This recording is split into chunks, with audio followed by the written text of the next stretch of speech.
O fim do mundo raramente começa com explosões ou com o céu em chamas.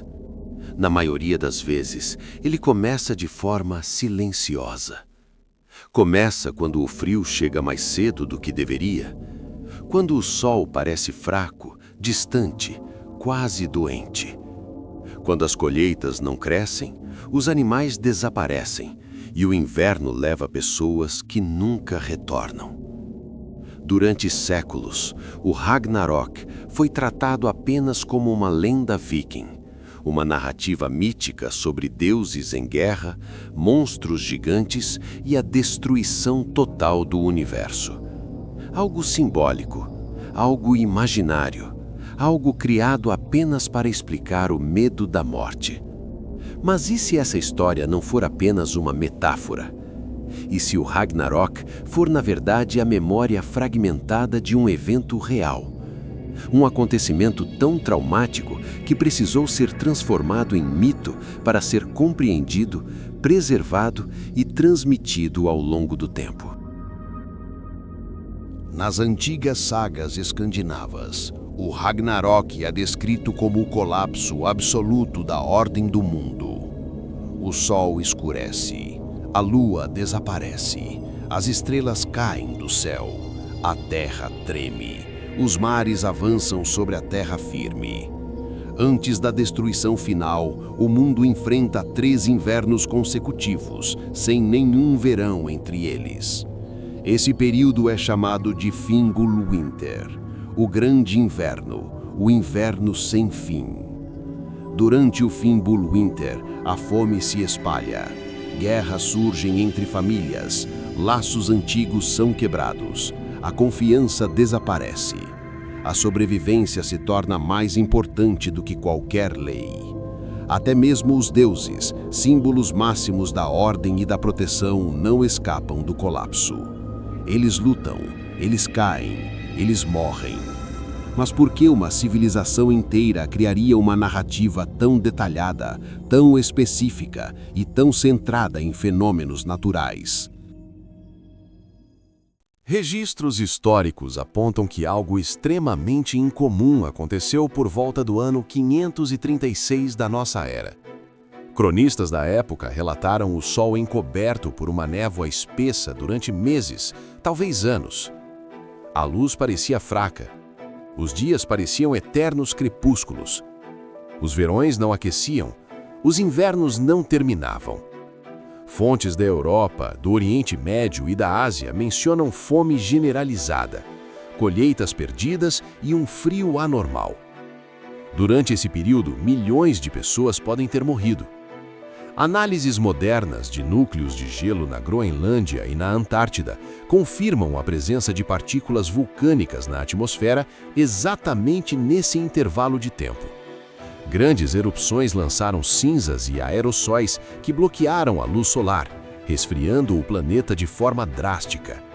O mundo entrou em um dos períodos mais frios e instáveis dos últimos 2000 anos. Para os povos do norte da Europa, esse colapso climático foi devastador. A agricultura falhou quase completamente. O gado morreu.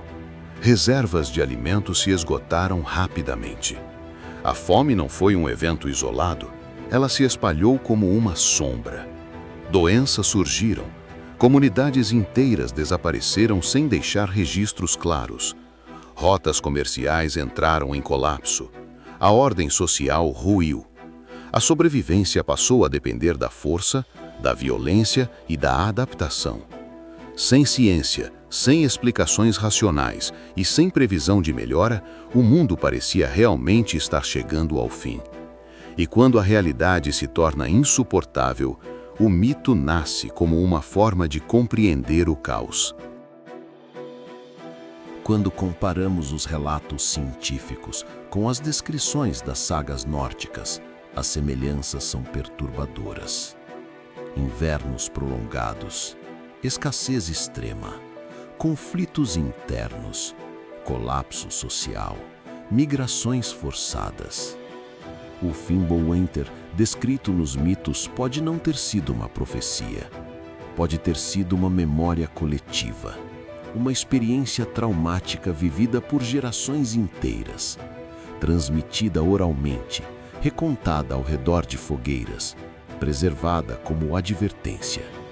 Com o tempo, o evento real se transformou em lenda, e a lenda se transformou no Ragnarok.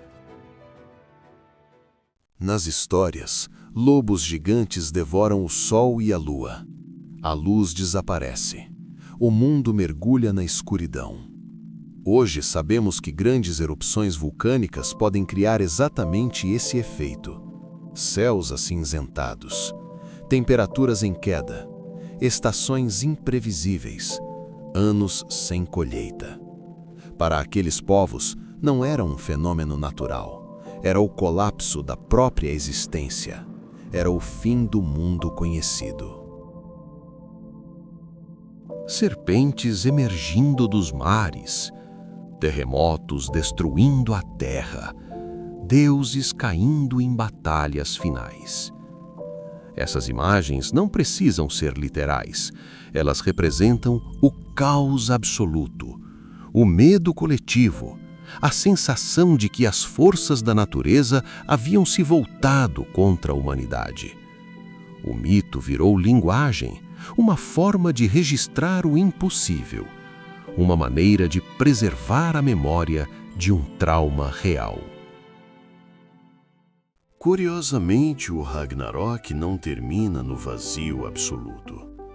Após a destruição, um novo mundo surge. A terra volta a florescer, o sol reaparece, a vida continua. Assim como aconteceu após o colapso climático, a humanidade sobreviveu, se adaptou, reconstruiu. Então fica a pergunta. Antes da história registrada, quantos fins do mundo já enfrentamos? E quantos mitos antigos são apenas registros simbólicos de eventos reais que não conseguimos explicar na época?